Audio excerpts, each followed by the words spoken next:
So you want to make your motorcycle faster, but you don't want to spend a bunch of money to do it. Don't worry, I gotcha. I've picked up a bunch of tips over the last 10 years of riding that should help you get your motorcycle to perform better without having to spend a dime. And the first one is, if you look at your motorcycle and the tag says Harley Davidson, you should just go ahead and sell it and get a different motorcycle. But seriously, the first thing you should start doing is something that is super simple, but I see a ton of riders getting wrong all the time, and it's just this. Yes, it really is that simple. So why don't most riders do this? Well, it's simple human nature to look at what's right in front of you. What's gonna be a problem right now? For most riders, most of the time, that's the car that's right in front of them, who may slam on their brakes because they're spending more time watching a YouTube video than they are driving. But what happens when you get out on a twisty road and you're mid-corner and you're spending all of your effort looking at what's right in front of your front tire instead of what's coming around the bend? That could be a pothole, a car eating the double yellow line, or a pile of clip-ins. You're gonna had to layer down, brother. But the thing is, the right answer is never had to layer down. All you have to do is look a little bit further down the corner so you can see what's coming at you and plan for it. So how do you break this habit? It's super simple, and all you have to do is just lift your chin up. Because when you've got your head tilted back, it's physically really hard to look at what's right in front of your tire. And then when you get into a corner, try to take your chin and put it on the shoulder pad of your jacket looking into the corner. It's going to feel really weird at first because you're over exaggerating this head turn, but what you're gonna be doing is building that habit to physically look through whatever corner. This is also gonna open your shoulders up and get them physically turned towards the corner, which is just one step towards building better body position. But since I'm just a street rider who only occasionally goes to the racetrack, I figured it'd be fun to bring in Dave from Canyon Chasers, who is a track day coach, to help explain why all of this matters. Dude, have you still not painted your garage? Hanging leathers on the wall is not the same thing as paint. You know that, right? Okay, so anyway, here's the thing. Vision is everything, right? But it's more than just looking as far down the road as we can and keeping our eyes on that vanishing point or whatever. When we focus on a single thing, our brain naturally starts turning off all the periphery information, which can cost us perspective on what's happening. So yeah, we need to look as far as possible, but we are allowed to scan back. But then we have to get our eyes back out again. And this is actually the mantra I say to myself inside my helmet more than anything else: fast eyes. So here's the trick. You hold up your thumb and you look at something in the distance, then you focus on your thumb, right? So look in the distance, focus in the distance, focus on your thumb. Distance, thumb. This trains our eyes to be actively scanning. Fast eyes. Now, I've already taught you how to look into the future, which is pretty good value if you ask me. But if you want more, the easiest thing to do is take a look at your bike next, specifically your suspension. If you have adjustable suspension, you should adjust it. Now that seems obvious, but the why is a little bit less so. See, motorcycles are designed for an average rider. Somebody who's usually around 170 to 180 pounds, just the average guy. Now, as somebody who's bigger than the average man, both genetically and burgerly, that means that every single motorcycle I get on has the wrong setup for me, and the bike just doesn't respond right. If your sag isn't set properly, the bike is going to squat under your weight, which biases the entire motorcycle's weight to the rear. That means that your motorcycle is going to be a lot heavier to tip in. It's going to be more prone to wheelie, which can actually be a positive for those of us with wheelie dysfunction disorder. And your front tire isn't going to be nearly as stable. If your front end isn't right, you're going to have a whole host of other problems, not least of which is bottoming your forks out when you get on the brakes. The key to remember here is that it's not a one and done thing. You have to adjust your suspension for the type of riding that you're doing, as well as your weight, which is probably going to fluctuate more than we may like to admit in some cases. But Spite, I hear you say, my suspension doesn't have any adjustment. Chances are it does, and you've been overlooking it. Specifically, look at your rear suspension and see if it has any preload adjustment. By setting the correct sag in the rear, you're gonna allow both your rear and your front suspension to behave better. Now, if you're willing to spend a little bit of cash and do a little bit of work, one of the easiest ways to make a non-adjustable front end feel different is by adjusting the fork oil that's in here.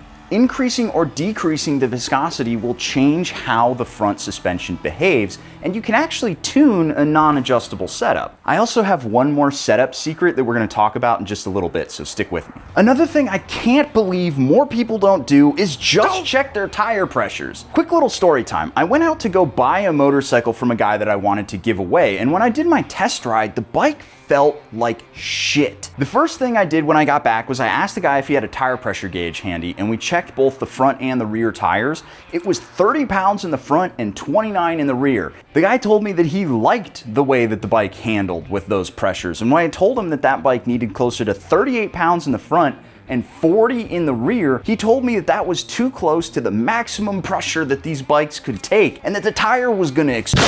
I can promise you it won't. To give you an idea, my Super Duke here calls for 42 pounds of pressure in the rear tire, and the tire pressure monitors will throw a hissy fit if it drops below 38. Every pound counts, and it takes a little bit of trial and error to find out what setup works best for you and your motorcycle. So to hopefully make things a little bit simpler, let's hand it back to Dave and see what he has to say about the internet's most argued about subject. So yeah, tire pressure can become a very nuanced and complicated question, but I'll try to stick to the basics. The simple answer is, if you run the pressure listed in the owner's manual, you're gonna be in great shape. But one thing that we have to understand is that your motorcycle isn't really riding on the tires, it's riding on the air inside the tires. And that air basically makes your tire an undamped spring. All the time, I see riders who are messing with their suspension. They're playing with their preload because the bike is handling weird. But their first suspension component, the tires, are underinflated. Now, for example, I live at 5,000 feet of elevation.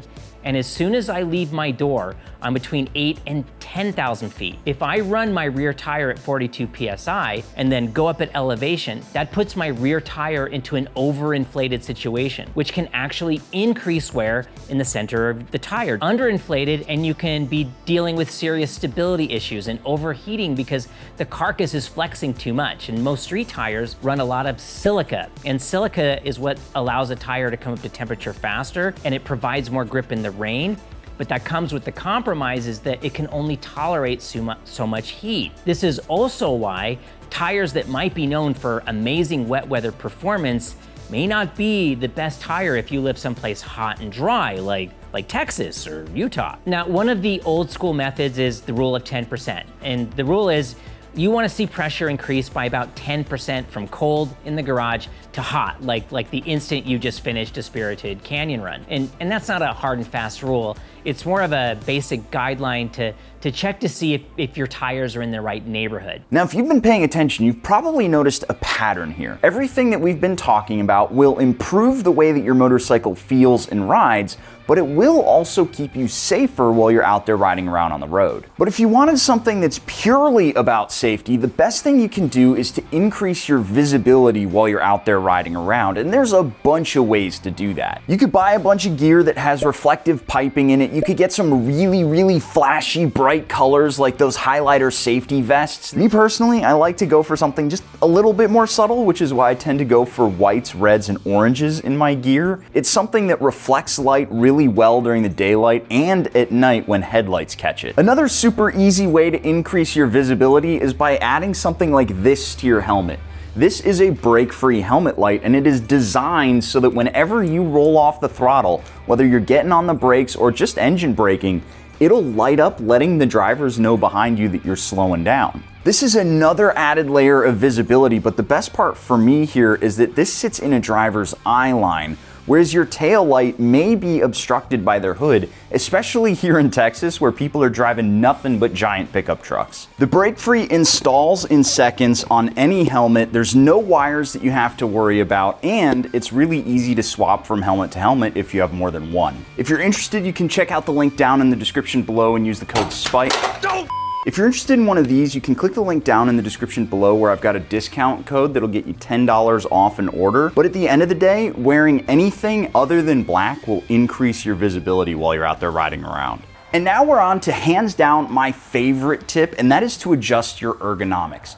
Most folks know about adjustable rear sets or levers or seats, but have you ever actually tried to adjust your handlebar? You're probably thinking about rolling your handlebars forward or backwards, and yes, that does help, but it's also not illegal to move them side to side. And I had never even considered this until Dave Moss showed it to me. So why does this matter? Well, most of the folks who are watching this video are probably right hand dominant, which means that your right hand, and by extension your right arm, do a lot more work and are therefore stronger. So when you use this arm to do something like, say, hold the throttle open, you may be tensing this arm up subconsciously without even noticing you're doing it. So if you move the handlebar to the left, the throttle is closer to your body and you don't have to reach as far to grab it. If you've ever gotten home from a ride and felt one of your shoulders is more tense than the other or more sore, try moving that grip closer to the center of the motorcycle and see if that doesn't help you out. Now, some of the skeptics out there may be wondering why making your motorcycle more comfortable is going to make you any faster. And I'd actually argue that's the entire ball game. It's a huge reason why I actually ride naked bikes on the racetrack as opposed to sport bikes.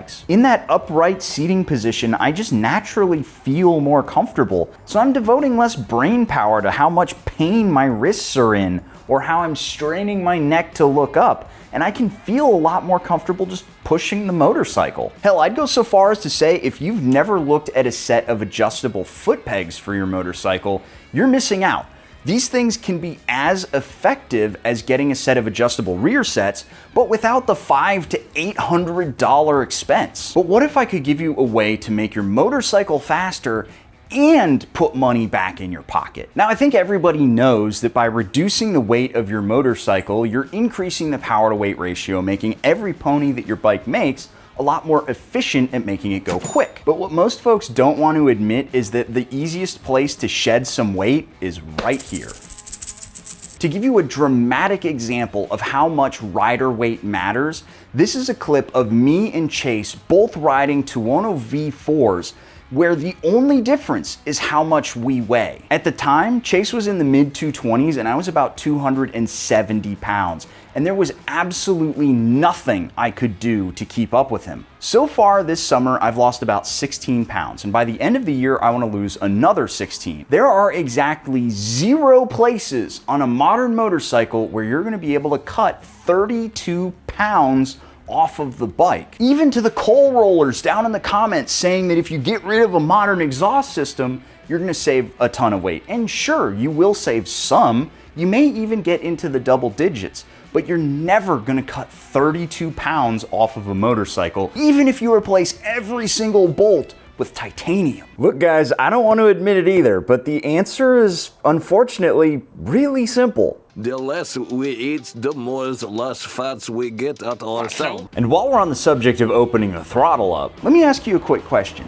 Have you actually ever held your throttle all the way open to feel how fast your bike actually is? And I'm not talking about just accelerating on an on-ramp and flipping through a few gears. I'm talking about starting from first or second gear, holding the throttle open and going all the way until you hit hyperspace. I'm man enough to admit that I am too scared to try that on my Super Duke out on the streets, but there is one place you can do it safely: the racetrack. Now look, we've talked about a lot of free and very cheap ways to make your motorcycle faster, and I will admit that riding on a racetrack is not cheap.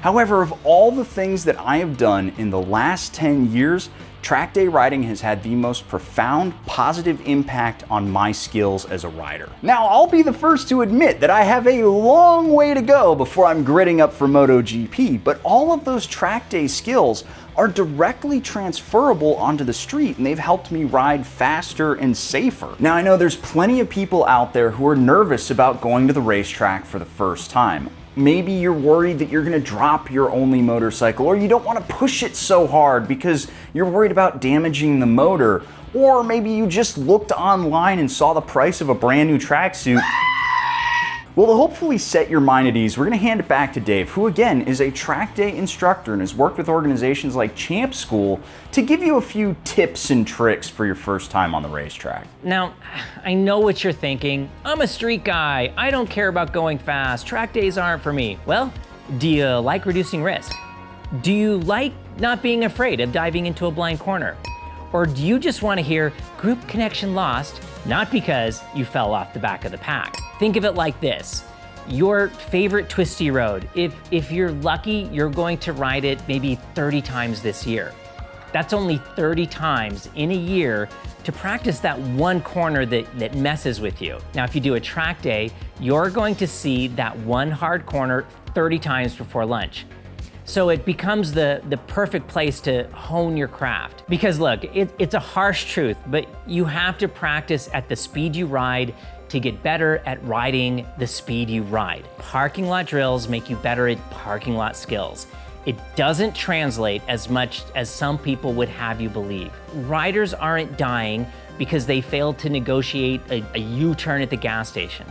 We're dying because we weren't able to find our way to the exit of the corner. Track days are the safest way to practice at real-world speeds. So the trick is to go in with the right attitude. Yeah, you're probably gonna be one of the slowest people out there on your first track day, but don't go in trying to go fast. Go in with the attitude of allowing yourself to be new at something and allowing yourself to be bad at something new. Now, every track day provider has different rules and different new rider programs. For example, again, with my organization, Apex Track Days, we have loaner suits that have been provided by Alpine Stars that you can just borrow for free. And an entire 25%, a quarter of the track time is dedicated to newer track riders. And there's a me to help you get better. So yeah, find out what your local track day provider has to offer, ask questions, and take advantage of it, because with the right attitude, there's no better way to get better. Now, a huge shout out to Dave for coming by and helping me out with this video. If you enjoyed his insights, you should check out his channel. It's linked down below. He's got a ton of educational videos that'll help you be a better rider. But if you wanted to spend a little bit of cash to make your motorcycle a bit better, check out this video right here where I break down the easiest way to improve your brakes on a bike without wasting your money.